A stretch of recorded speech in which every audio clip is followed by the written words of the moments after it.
So, yung mga idol, pag-usapan naman natin ngayon yung sa pagde-deliver.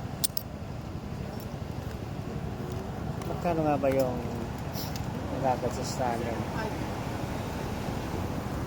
Magkano nga ba?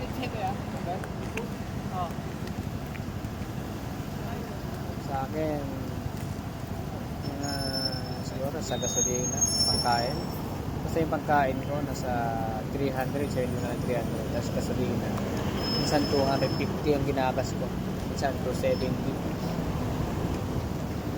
Tapos mga kape.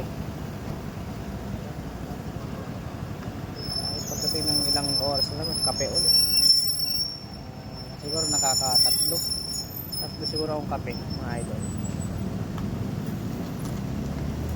Yun lang naman yung habit ko talaga, kape.